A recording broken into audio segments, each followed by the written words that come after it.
Hola, bienvenidos a un nuevo programa de Prefacio.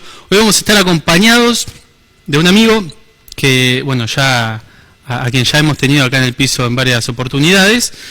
Y bueno, es una persona que tiene dos pasiones. Es un apasionado del rock y es un apasionado, y esto corre por mi cuenta, de su lugar de origen, Villa Gesell.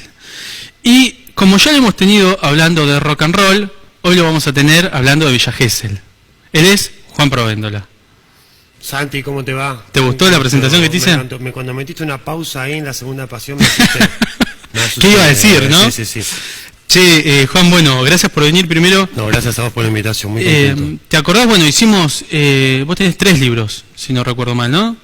El primero que hace un paralelismo muy interesante entre el devenir y la historia del rock nacional y la política argentina, que se llama Rock Politique. El segundo, que no me acuerdo el nombre, pero que habla del rock en Villa Gesell. Veo que te gustó mucho. Me los leí los dos, así que no sea mal. Villa Gesell Rock and Roll. Villa Gesell Rock and Roll. De hecho, te he citado frases de ese libro, vos lo sabés. Y bueno, hoy tenemos historia de Villa Gesell. Y dije bien cuando son de alguna manera tus dos pasiones, porque si no es imposible que escribieras libros así como los que has escrito, digamos. Y sí, la verdad que para escribir un libro, más en esta época, con las dificultades que vos sabés que tiene el mercado editorial, si no te enciende el objeto de estudio es medio difícil sacarlo adelante. Sí, hay que sacarlo adelante, ¿no? Así que, sí, totalmente. Gesell, como dijiste vos, es el lugar donde nací, pero por sobre todas las cosas es un lugar que encierra un montón de historias. A mí me pasó cuando me vine a Buenos Aires, terminé el secundario, me vine a estudiar, y en la facultad, queriéndome relacionar con los compañeros, al contar que era de Gesell, todos y todas tenían alguna historia. Sí. Es un lugar que para muchos significaron las primeras vacaciones sin los padres. En su época se llamaba la meca de la juventud, ¿no? Así que imagínate la cantidad de cosas que hay para contar. Y además es un lugar joven, ¿no? ¿Se podría decir? Totalmente, sí. Sí, porque, bueno, la fundación es de 1931, que es cuando Carlos Gesell construye la casa en la que vive en el medio de la arena, a diferencia de otros pueblos que la fundación se establece con la piedra fundacional, ¿no? Gesell ya desde su nacimiento tuvo un inicio fuera de lo común, pero en realidad cuando hablamos de Villa Gesell nos referimos a lo que fue a partir de los 60, que es cuando se empezó a poblar. Hasta ese entonces era prácticamente un experimento, ¿no? Más joven entonces todavía. Y todo nació de la cabeza de Gesell, digamos, de esa intención rara que tenía de agarrar un médano y poner plantas en los médanos, ¿no? Sí. Como lo nombran varias veces en el libro. Contanos cómo fue ese proceso, qué es lo que pasaba por Gesell al momento de comprar esas tierras y de comenzar el proyecto. Esas arenas más que tierras, ¿no? Porque bueno, eran arenales, como dice Willy Crook, gesellino, nadie es profeta en su arena. Está buena. Pero sí, en realidad Carlos Gesell vivía en Buenos Aires y con la familia tenían un local de venta de muebles, sobre todo de muebles para niños, cunas, etcétera. Entonces él se le ocurrió la idea de comprar un lugar para poder forestar y así tener su aserradero propio. Y en la necesidad de encontrar un lugar barato, compra un lugar con arena, que es justamente lo que nadie te recomienda para plantar algo. Sin embargo, él, estaba en contacto con biólogos europeos, trae a un alemán para ver cómo podía forestar, ¿no? Para fijar los médanos y a partir de ahí construir.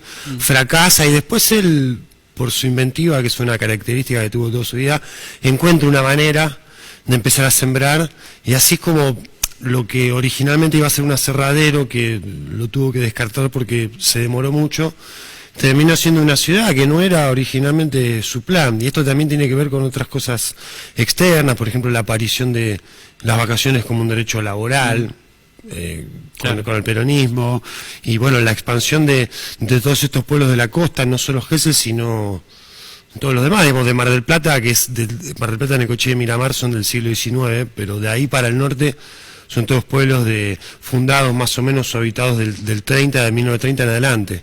La referencia de Gesell y las plantaciones en la arena son más o menos conocidas. Me llamó la atención, que no lo sabía, que de alguna manera, a pesar de ser un tipo emprendedor, él vino de fracaso en fracaso, ¿no? Antes de Gesell, de ese gran fenómeno que terminó siendo, no tuvo proyectos en las que lo haya pegado, digamos, sí, ¿no? era, como se dice ahora, un medio barrilete. Aparte que él tenía, como te conté hace un ratito, una capacidad inventiva muy audaz. Había desarrollado varios proyectos, algunos casi terminan mal. Él vivió en Alemania, vivió en Estados Unidos también, y en Estados Unidos con su primera esposa tratando de inventar un sistema de refrigeración, casi incendia toda la casa, un desastre. Bueno, y los más audaces, ¿no? Son los que fracasan y a pesar de eso siguen, ¿no? Y en algún momento, sin importar la edad, terminan haciendo algo increíble como en este caso. Y creo que ese es el carácter diferencial del éxito, ¿no? Y de Carlos Gessel en particular, la perseverancia, digamos. Con la música, hablando de rock, pasa lo mismo. Hay un montón de gente creativa y que hace buenas canciones, pero los que hacen la diferencia son los que tienen cierta disciplina y bueno, y se dedican a insistir. Villa Gesell es un poco el producto de eso, de ensayos y errores de Carlos Gessel, que, como te digo, no compró ese lugar que era un sobrante fiscal, porque en ese momento la tierra valía si podías tirar una semilla y crecía algo, o si podías tirar una vaca y se alimentaba. Claro. Como te digo, quiso hacer un aserradero y después terminó descubriendo la posibilidad de una ciudad, pero también improvisando, aliándose con gente, dando beneficios para que la gente se mudara y se estableciera. Claro, porque esa era después otra cuestión muy difícil, ¿no? Sí. Ir a un lugar donde prácticamente no hay nada y hay que vivir, digamos, y la vida es dura, ¿no? Vive y deja vivir, como dice Miguel Mateo. Bueno, y aparte otra cosa, Santi, más allá de tener que poblar la ciudad y dotarla de vida social, de instituciones, de espacios que articulen la vida comunitaria, aparte de eso, otro fárrago para la vida de Carlos Gessel y de Villa Gesell fueron todas las gestiones que tuvo que tener ante el Estado, ¿no? Para que reconozcan a Gesell como persona jurídica, digamos, claro, ¿no? Que empezó siendo parte de otra localidad, de Madariaga, gestiones también ante la provincia de Buenos Aires para que hagan rutas, digamos, para que puedas ir a Gesell y puedas irte de Gesell, ¿no? Hay un montón de cuestiones que capaz que uno no las tiene en cuenta a la hora de pensar el crecimiento, el desarrollo de una ciudad, su conexión con el entorno, ¿no? Si no queda aislado, como pasaban los primeros años, que para ir a Gesell había que ir en tren hasta Juancho, que está a unos 30 kilómetros de Gesell, y de ahí hacer un camino, primero un carruaje, después en sulky y finalmente en colectivo, entre camino de tierra que se inundaban. O sea que hubo mucho de prueba y de falla hasta que finalmente se termina consolidando una ciudad que no es necesariamente la que quería Carlos Gessel, sino en todo caso la que se fue dando producto de las tensiones entre, bueno, las personas que fueron habitando la ciudad, ¿no?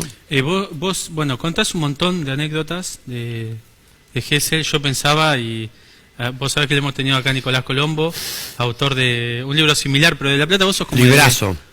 ¿Cómo? Librazo. Sí, explico muy bien, Nicolás. Vos sos como el Colombo, pero de Villa Gesell. Bien, bueno, me han dicho que me parezco a veces. Sí, mira. Sí, no sé por qué. Bueno, entonces contás un montón de anécdotas, ¿no? Y a mí se me vienen todas juntas, propias de una persona con poca organización, pero por lo pronto, como para comenzar, digo, el rol de la mujer, vos lo resaltás y decís que no fue una mera acompañante, sino que tuvo un papel protagónico, ¿no? Totalmente. Sí, eso lo digo en el capítulo, que el libro tiene 50 capítulos, ¿no? Por eso se llama Historias, e incluso historias con H minúscula, ¿no? Porque justamente son como pequeñas historias y la ambición no es generar un relato oficial. Claro. En una de ellas, en el capítulo Señoras de Gesell, hablo de esa curiosidad, ¿no? Entre la primera esposa, que fue Marta Tomis, la que lo acompaña al principio cuando Gesell decide comprar ese arenal, la que se instala con él en esa casita de 4 puertas tan famosa en el medio de la nada. ¿Esa casa sigue estando? Sí, es el museo, de hecho, uno de los 2 museos. Bueno, con la que tiene los 6 hijos, de hecho, es muy dura la vida de Marta porque ella se queda fija en la casa de las 4 puertas mientras Carlos Gesell va y viene entre Villa Gesell y Casa Gesell, que era este local que había en la calle Moreno, acá en Buenos Aires, de muebles, de muebles para niños y demás. Y bueno, en el medio de la nada, comiendo comida que venía en tren al lado de depósitos de combustible, con lo cual bueno, los mismos chicos lo recordaban, comían pan con gusto al querosén, imagínate. Y en esos viajes en los que venía Carlos Gesell, se termina enamorando de quien era su secretaria. Era Casa Gesell, que era una mujer más grande que él, Emilia Luther, una mina muy de vanguardia y de avanzada, fue, no sé si la segunda o tercera mujer que tuvo licencia de conducir en Argentina, por ejemplo, y estableció una relación de sociedad con Carlos Gesell. Cuando después, bueno, Gesell se termina separando de su primera esposa, se junta con Emilia Luther y, bueno, ahí ya se van a vivir a una Villa Gesell un poco más establecida. Y ahí Emilia tiene un rol muy fuerte en la creación de instituciones, ¿no? De clubes de fútbol, los bomberos, espacios culturales, lo reconocen los mismos geselinos, que parece como que ella tenía más sensibilidad a la hora de aflojar el mango, suceder, ¿no? Sí. Pero bueno, tiene también, por ejemplo, ahora hay una impronta muy linda de ponerle las calles de Gesell, para los que conocen, tienen números, son avenidas y paseos, y después calles y alamedas en el norte. Pero ahora hay una intención, una impronta de rebautizar a muchas calles con nombres de mujeres importantes de Gesell. Digo, Mirta Lopardo, que fue la fundadora del Jardín de Infantes más importante, Susana Jaime, que fue una docente también muy fuerte, Juana Gesell, que fue una hija de Carlos Gesell también con mucha actividad, y así sucesivamente. Bueno, y después, insisto, lo mío es desorganizado, vos poneme el orden, porque como vos decís, un poco la evolución de Gesell está acompañada por lo que va sucediendo en la vida política nacional. Me contabas lo de las vacaciones, me parece súper interesante, de cómo se empieza a reactivar el lugar a partir de los derechos de vacacionar de los trabajadores. Y después contás varias anécdotas e incluís a varios personajes, ya sea de la política, del rock. Algunos supongo que los omitís porque están en el otro libro, ¿no? Para no ser redundante, pero si te parece, empecemos a hablar un poco, primero por la parte histórica. Me pareció muy fuerte creo que fueron documentos a los que tuviste acceso vos, que contaban esta aparición abrupta de cuerpos en la playa, ¿no? Eso tuvo que ver con la investigación que vos me dijiste que estabas haciendo, ¿no? De algunos documentos, ¿puede ser? Sí, de unos archivos de un organismo de inteligencia bonaerense que funcionó durante la segunda mitad del siglo XX. ¿Eso lo sacás vos a la luz o ya había salido a la luz en los diarios? No, yo los pedí expresamente, justamente para la investigación del libro. En realidad, yo tengo amigos ahí en la Comisión Provincial por la Memoria, un organismo de derechos humanos, que es el que administra este archivo, ¿no? De este organismo de inteligencia que ya no existe más. Lo administran y está a disposición de consulta mediante un trámite, etcétera. Unos amigos que tengo ahí me comentaron que había cosas de Gesell, me armaron un carpetón, y entre ese carpetón había cosas de la dictadura, y después yo fui pidiendo más, sobre todo el año pasado, cuando se cumplieron en diciembre 40 años del momento de mayor aparición de cuerpos en la costa, no solo en Gesell, también en San Clemente, en Marejó, etcétera. Pero sí, es muy revelador, porque vos sabés que a pesar de que es algo relativamente reciente, estamos hablando de la última dictadura, 40 años, no es que pasaron 400, digamos, hay gente que fue testigo y está viva, claro, y lo recuerda. Sin embargo, no se hablaba mucho al respecto, y a partir de eso pudimos reconstruir un poco esa historia, y bueno, fabuloso, porque aparte ahora ese capítulo se usa en los colegios, sí, está lindo. Muchos profes que también son amigos, ¿no? Porque también llega un momento en el que vos creces y bueno, es probable que un amigo tuyo sea docente, que otro amigo tuyo trabaje en el banco, y otro esté en la municipalidad, digamos, no hay mucho más ahí. Pero sí, y no solo con los revelaciones de la dictadura, con la aparición de cuerpos de la muerte, que bueno, también sirvieron para encontrar cuerpos enterrados en el cementerio, sino también para entender, por ejemplo, cómo se emancipa. Gesell era parte del Partido General Madariaga hasta 1978, que se emancipa y adquiere carácter de partido, lo mismo que Pinamar y lo mismo que el Partido de la Costa. Producto del crecimiento de Gesell, ¿no? Producto del crecimiento, y producto, a partir del crecimiento, de algunas tensiones que había entre estos pueblos turísticos y la ciudad central, que de Gesell y Pinamar era Madariaga, y del Partido de la Costa Lavalle, dos pueblos rurales muy distintos a estos pueblos balnearios. Tenían prioridades distintas. Claro, no le asignaban recursos para el pavimento, para las cloacas, etcétera, para que crezcan estos pueblos balnearios. ¿Y qué pasa? Esto lo compruebo, lo confirmo con los documentos de inteligencia. Había en los militares un temor a que en estas tensiones que se estaban produciendo se infiltraran elementos disidentes. Para ellos eran, sobre todo marxistas y comunistas, tenían casi que una obsesión. Claro, sí, veían fantasmas en todos lados. Sí, de hecho los espías cuentan en los documentos que veían reuniones con autos que tenían patentes diplomáticas de Hungría, de Checoslovaquia, de países que estaban, de países del bloque comunista en esa época. Era un delirio en un pueblito así chiquito. La cosa es que, inventado el temor o no, este es uno de los motivos, justamente del miedo a que haya una infiltración marxista, y por lo tanto le conceden la autonomía entre tantos pueblos a Gesell, a pesar de que en el 76 se lo habían negado, ¿no? Así que también había una cosa interesante. Ya en esa época, en algún momento, estas reuniones por la emancipación, digamos, la independencia de Gesell, eran a puerta cerrada, pero después vos contás que tenían que avisarle a la dictadura que se iban a reunir, de qué temas iban a charlar, sí. Digamos, una cosa tan, parece tan ancestral, ¿no? Sí, tan vieja, tan totalmente. Increíble. Yendo un poquito más atrás, porque yo me salté algo muy importante, que tiene que ver con puedo decir mitos, no está bien mito, los rumores de que muchos líderes del nazismo vinieron a nuestro país después de perder la guerra. Y ahí aparecen los famosos trascendidos sobre submarinos, etcétera, etcétera, ¿no? Muchos que se terminaron confirmando, ¿no? Por lo menos con la captura de algunos líderes del partido. Bueno, yo tengo una teoría que es que si yo me pongo a hablar con alguien de Gesell, no pueden pasar más de 5 minutos sin que me pregunten si hubo nazis. ¿Che, hubo nazis en Gesell? Es como una fija. Es un mito porque no hay ningún elemento que lo compruebe. Es un mito, se puede decir que es un mito. Sí, porque no, es increíble que muchos hablan y te dicen sí, porque mi tío, mi prima, mi vecino, todos conocen un dato, pero por intermedio de un tercero. Ninguno te dijo, yo lo vi, no sé, vi a Eichmann caminando por la 3 y 115. Nadie tiene ese dato. Hubo algunas cositas, por ejemplo, 3 náufragos del Graf Spee, ¿te acordás? Graf Spee fue ese barco hundido en las costas de Uruguay, porque no sé si sabían, pero la Segunda Guerra Mundial tuvo un episodio de combate en el Río de la Plata. Eso, muy loco eso.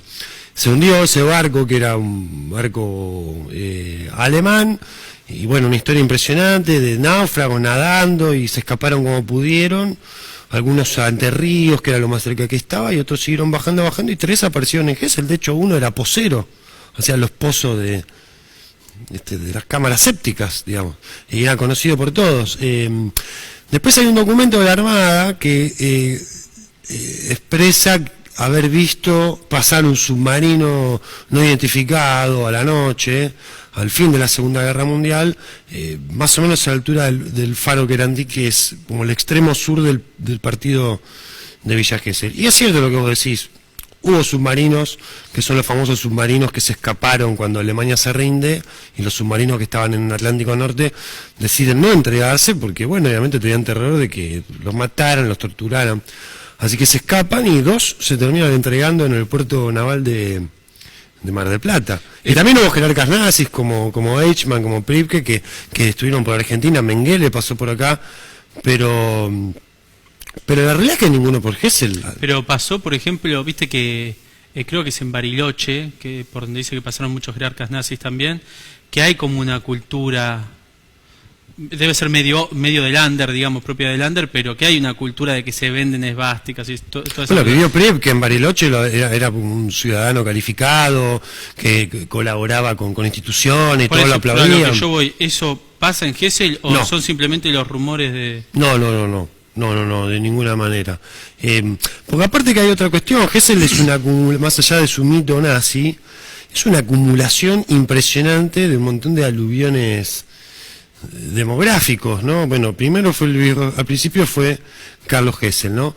Después vinieron los inmigrantes españoles e italianos que fueron los primeros obreros y también los primeros comerciantes. Después vinieron muchos austríacos y alemanes que se dedicaban a otros oficios. Después vino la generación de mis viejos, que serían como los porteños o los urbanos asqueados de la ciudad que se van a Gesell. Después venimos nosotros, los nacidos y criados. Después viene mucha gente cuando digo después me refiero a una consecuencia cronológica, ¿no? Hay como una característica por cada década. Después mucha gente del norte del país, que son los que vienen en verano a laburar en gastronomía, o en las obras, sí, tipo del norte, Tucumán, Jujuy, Salta, que se bancan los calores de la cocina, ¿no? Estar trabajando en una cocina 12 horas no es para cualquiera, o siendo mozo también, no es que todos los mozos sean santiagueños, pero te quiero decir que es un sesgo importante.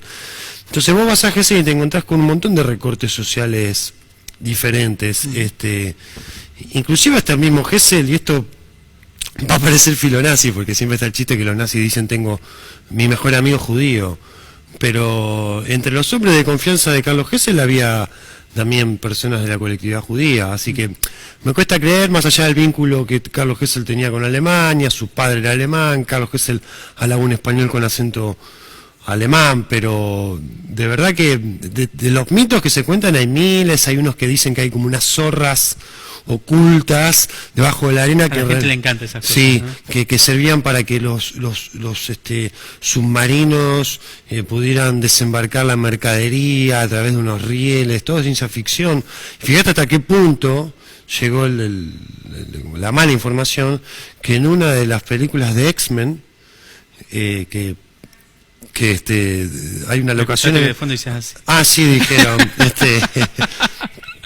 porque hay una parte que está ambientada, como dice Pillaje, es el graf, y es la Patagonia, o sea, hay montañas, lagos.